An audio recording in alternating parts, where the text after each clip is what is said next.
ئێمە دەچین بۆ ناوچەیەکی گەشتیاری و کشتوکاڵی، بەڵام بۆ گەشت ناچین. لەوێ ئاوی ڕووبارێک کەمی کردووە، سەرچاوەکەی لە وڵاتی ئێرانەوە دێتە نێو خاکی هەرێمی کوردستان.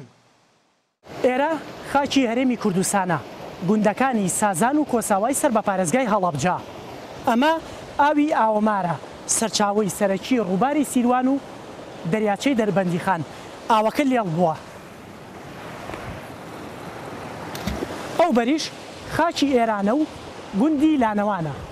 بەنداوی ئاریان لە سنووری قەزای پاوەی سەر بە پارێزگای کرماشان لە 23 ئەم مانگەوە 8 لە سەرچاوە ئاویەکانی ڕووباری سیروانی وشک کردووە.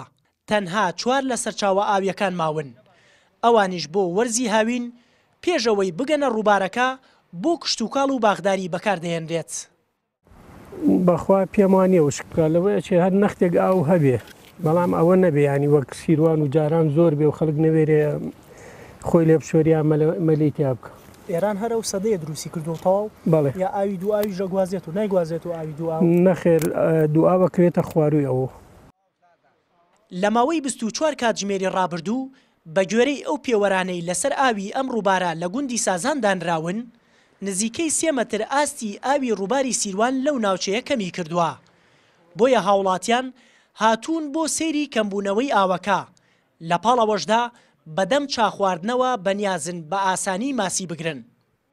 کە وشکات عادەتەن لەسەرەوە وشکەکات.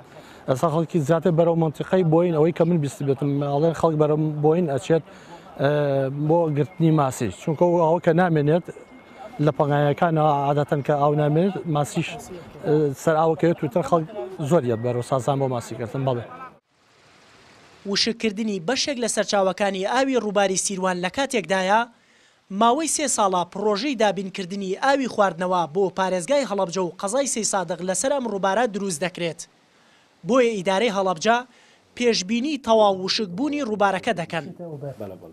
چندێک زیانی بۆ خەڵکی هەڵەبجە و ناوچەوی هەڵەبجە بێت، ئەتوانم بڵێم سەدان ئەوەنە زیانی بۆ شارەکانی گەرمیان، بۆ شاری بەعقوبە، هەتا و گۆگاتە بەغداوە تا و گۆگاتە شوێنەکانی کە زیانی گەورە بەرهەم و ناوچەکانی عێراق و هەرێمی کوردستان ئەکەوێت. لەبەر ئەوە پێویستە بەرپرسان لەسەر ئاستی باڵا لە حکوومەتی هەرێمی کوردستان و لەسەر ئاستی باڵا لە حکوومەتی مەرکەزی دانیشتن لەگەڵ کۆماری ئیسلامی ئێرانە بکرێت.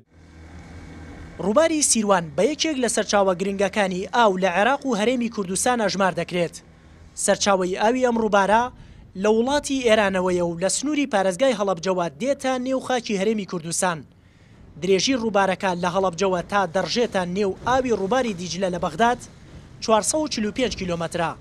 وریە حەمەکەریم NRT گوندی سازان لە هەڵەبجە.